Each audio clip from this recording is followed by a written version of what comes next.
The Nintendo Labo Vehicle Kit, or Toy-Con 03, released on September 14th. Toy-Cons are creations made from modular cardboard made to use with the unique functions of the Joy-Con technologies. You can find written reviews on the other Toy-Con kits on ladiesgamers.com, as well as some other exclusive content.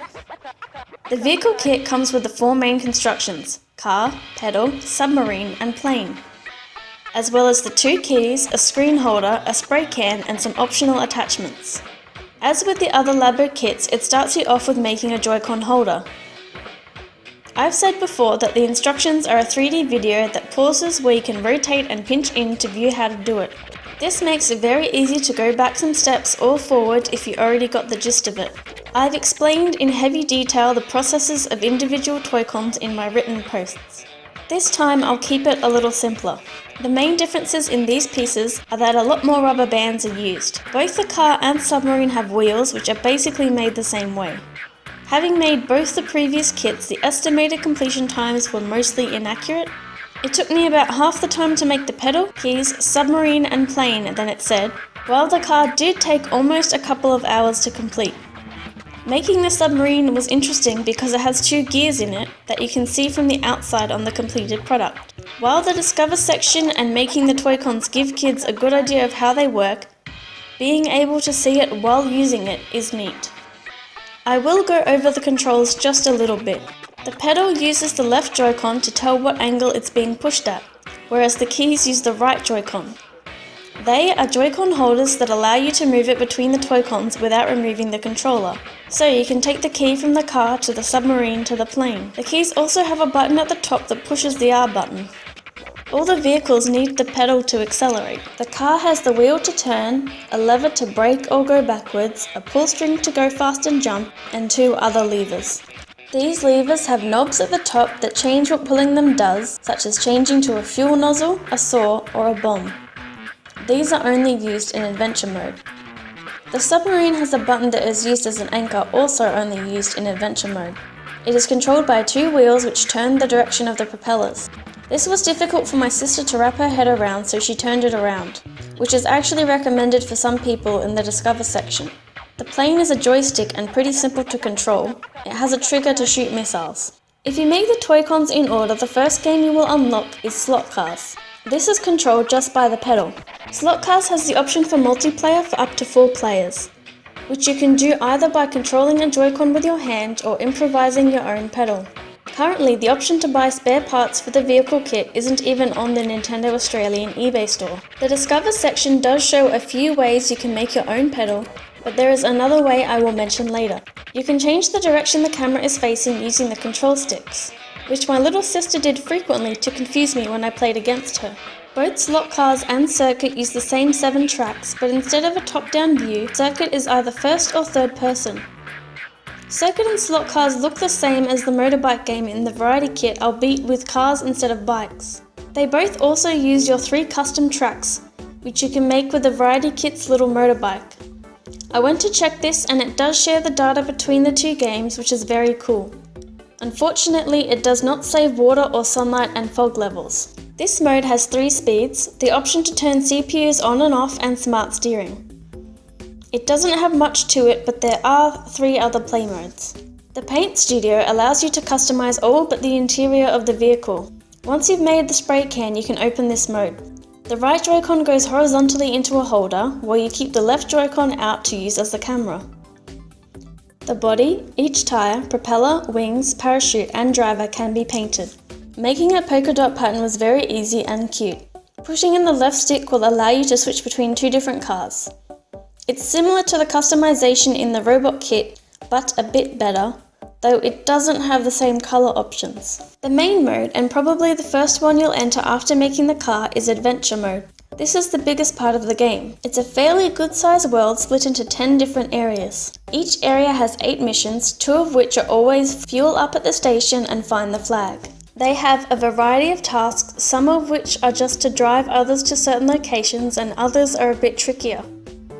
Not all of these can be accomplished with just the car, and you will have to make the submarine and plane as well. At least one mission requires more than one vehicle to be used. The aesthetic is that the world itself looks game-like, however all people and creatures are plastic toys. This makes it look nice while giving Labo its own identity.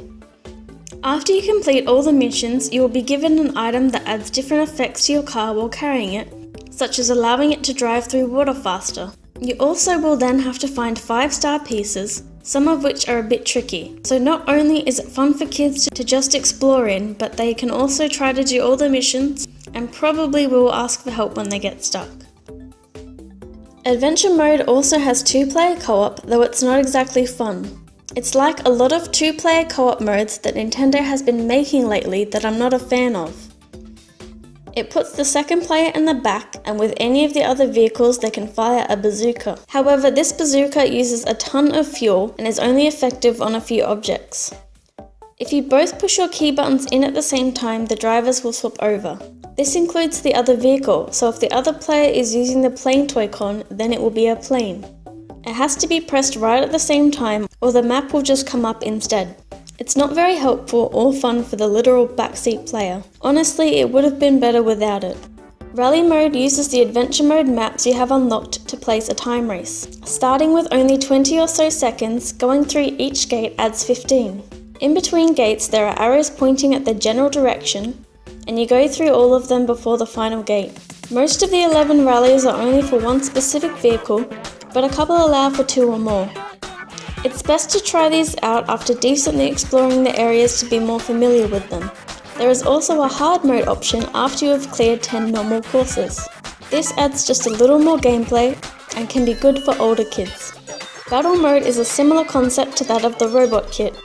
Little kids might have even more trouble with this than the robot one, as you're turning from a top-down perspective and the punches are curved. Pulling the left and right levers allows for different punches.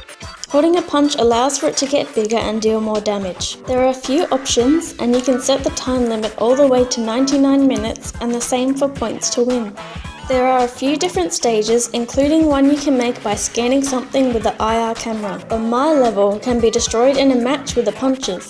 There are 6 different power-ups that drop onto the stage. You can select and remove certain ones and change frequency of power-ups from normal to loads to insane.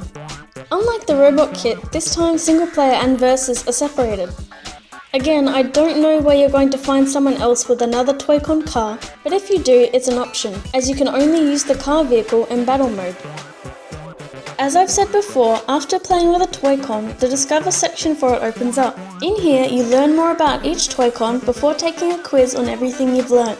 This time, I could get Jerry to add another layer to the conversation if I said I was interested in what he was starting to drone on about. It's nice to see that even in the Discover section they're starting to make improvements. It's always important to read all of the Discover entries for your Toy-Con, as you can learn new ways to play with them.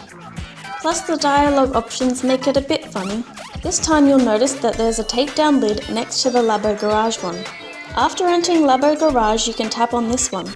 Here you'll learn you can customize the controls for your game, meaning you can make modes entirely playable with just buttons. This makes multiplayer possible without another kit and also allows for more comfortable controls.